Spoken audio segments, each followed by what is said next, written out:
Hi, welcome back to joint family சமையல். இன்றைக்கி நம்ம என்ன பார்க்க போகிறோன்னா, இந்த சிக்கன் 65 எப்படி சிலந்தாங்க பார்க்க போகிறோம். அதுவும் ரோட்டுக்கடை ஸ்டைலில் ரொம்பவுமே மொறுன்னு கலர்ஃபுல்லான சிக்கன் 65 வாங்க வீடியோக்குள்ளே போய் பார்க்கலாம். அதுக்கு முன்னாடி நீங்கள் நம்ம சேனலை ஃபஸ்ட் டைம் பார்க்குறாந்தா சப்ஸ்கிரைப் பண்ணிக்கோங்க. அப்படியே பக்கத்தில் உள்ள பெல் பட்டனையும் ப்ரெஸ் பண்ணிக்கோங்க. அப்போ தான் அடுத்தடுத்து போடுற வீடியோக்கள் உங்களுக்கு நோட்டிஃபிகேஷனில் வந்து சேரும். இந்த வீடியோவை முழுசாக எங்கேயுமே ஸ்கிப் பண்ணாமல் பாருங்கள். அப்போ தான் ஒரு சில டிப்ஸுகளும் நான் சொல்லியிருப்பேன், அது உங்களுக்கு தெரியும். நான் வந்து 1 கிலோ சிக்கன் வந்து இதுக்கு எடுத்து வச்சுருக்கேன். நான் 2 தடவை நல்லாவே கழுவிட்டு எடுத்து வச்சுருக்கேன். இப்போ இந்த கடாயில் தேவையான மசாலாக்கள்லாம் சேர்த்து பிசைஞ்சுக்கலாம்.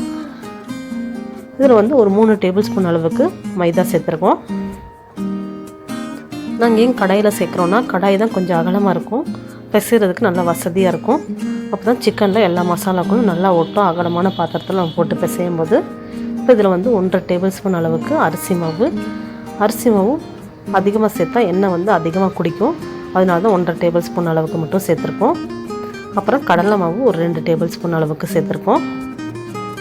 அப்புறம் கார்ன்ஃப்ளவர் மாவு ஒரு 2 டேபிள் ஸ்பூன் அளவுக்கு. அரிசி மாவு கார்ன்ஃப்ளவர் ரெண்டுமே மொறுமொறுப்புக்காக தான் சேர்க்குறது. நீங்கள் ஏதாச்சும் ஒன்று கூட சேர்த்துக்கலாம். இப்போ இது கூட வந்து காரத்துக்கு தனி மிளகாய் தூள் சேர்த்துக்கலாம். ஒரு 1.5 டேபிள் ஸ்பூன் அளவுக்கு நாங்கள் சேர்த்துருக்கோம். உங்களுக்கு காரம் எவ்வளோ வேணுமோ அதை பொறுத்து நீங்கள் சேர்த்துக்கலாம். அடுத்து இதில் வந்து சிக்கன் 65 மசாலா, நாங்கள் பட்டர்ஃப்ளை சிக்கன் 65 மசாலா சேர்த்துருக்கோம். இது வீட்டில் இருந்த முதல்ல இருந்த பாக்கெட், அதனால் ஒரு அரை பாக்கெட் இதை சேர்த்துருக்கோம். நான் எக்ஸ்ட்ரா இன்னொரு பாக்கெட் சேர்க்க போகிறோம். உங்களுக்கு என்ன சிக்கன் 65 மசாலா விருப்பமோ அதை நீங்கள் சேர்த்துக்கலாம். இதுதான் சேர்க்கணும் அப்படிங்கிறதெல்லாம் இல்லை. எங்களுக்கு இந்த ஃப்ளேவர் பிடிச்சிருக்கு, அதனால் நாங்கள் இந்த ஃப்ளேவர் வந்து சேர்த்துக்கிறோம். காரத்துக்கு எவ்வளோ வேணுமோ அந்த அளவுக்கு நம்ம பார்த்துட்டு சேர்த்துக்கலாம்.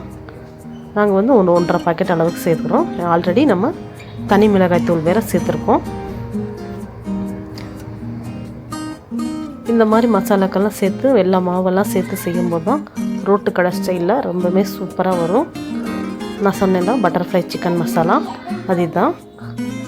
இது வந்து white colour packet, green colour packet 2 கலர்லேயும் கிடைக்கிது.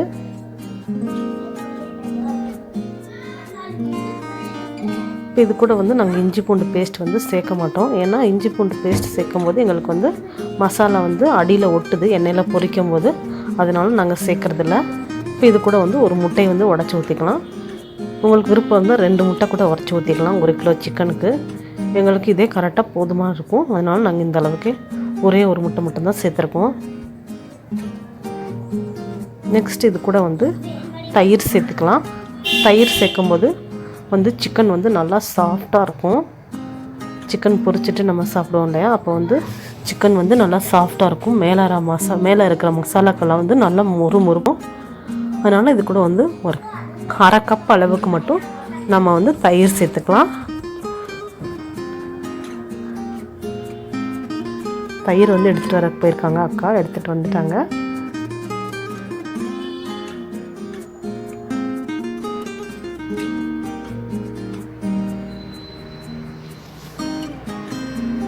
தயிர் ஃபுல்லாகவே சேர்க்க போகிறதில்ல, தயிர் ஒரு அரை கப் அளவுக்கு மட்டும் சேர்த்துட்டு அப்புறம் கொஞ்சம் கொஞ்சமாக தண்ணி ஊற்றி பிசைஞ்சுக்குவோம்.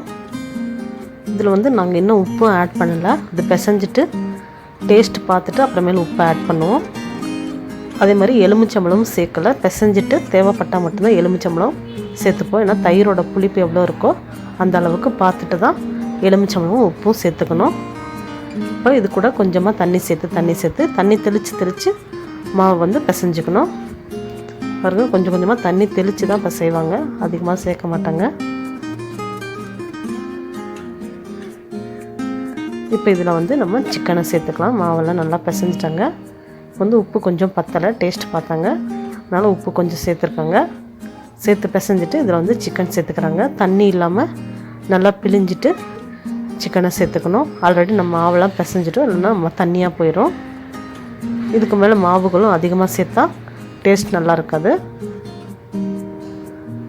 தண்ணியெல்லாம் இல்லாமல் நல்லா இழுத்து பிசைஞ்சிட்டு சேர்த்தாச்சு. இப்போ இதில் வந்து லாஸ்ட்டாக வந்து கருவேப்பிலை, கொத்தமல்லி, புதினா, இந்த 3ம் கொஞ்சமாக, இந்த 3மே ஒரு கைப்பிடி அளவுக்கு தான் இருக்கும். 3ஐயும் நல்லா சின்னதாக கட் பண்ணிவிட்டு இது கூட லாஸ்ட்டாக சேர்த்து பிசைஞ்சு பாக்ஸில் போட்டு மூடி ஃப்ரிட்ஜில் வச்சிட வேண்டியதான். அதுக்கு முன்னாடி இதில் வந்து நாங்கள் வந்து எலுமிச்சம்பழம் சேர்க்க போகிறோம்.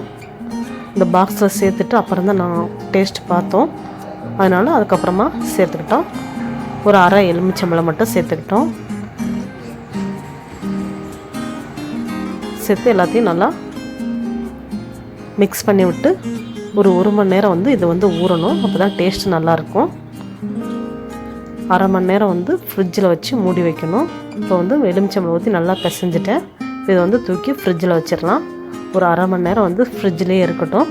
ஃப்ரீசருக்குள்ளே வைக்கணும், ஃப்ரிட்ஜில் வைக்கணும். அது இப்போ அரை மணி நேரம் கழித்து எடுத்து வெளியே வச்சாச்சு. இப்படியே வந்து ஒரு அரை மணி நேரம் இருக்கட்டும். அரை மணி நேரம் கழித்து நம்ம பொரிக்கிறதுக்கு ஸ்டார்ட் பண்ணிடலாம். இப்போ வந்து ஒரு அரை மணி நேரம் ஆயிடுச்சு. இப்போ இதை எண்ணெயில் ஒன்றா போட்டு பொரிச்சு எடுத்துடலாம்.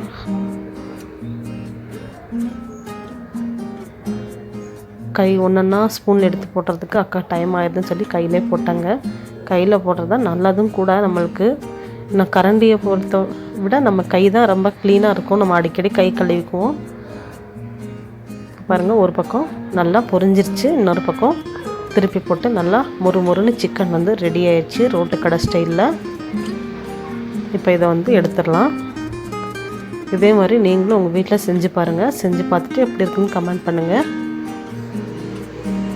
இந்த வீடியோ உங்களுக்கு பிடிச்சிருந்தா லைக் பண்ணிக்கோங்க, ஷேர் பண்ணிக்கோங்க. மறக்காமல் நம்ம ஜாயின்ட் ஃபேமிலி சமையல் சேனலை சப்ஸ்கிரைப் பண்ணிக்கோங்க. அப்படியே பக்கத்துள்ள பெல் பட்டன் ப்ரெஸ் பண்ணிக்கோங்க. அப்போ தான் நான் அடுத்தடுத்து போடுற வீடியோக்கள் வந்து உங்களுக்கு நோட்டிஃபிகேஷனில் வரும். தேங்க்யூ, பாய்.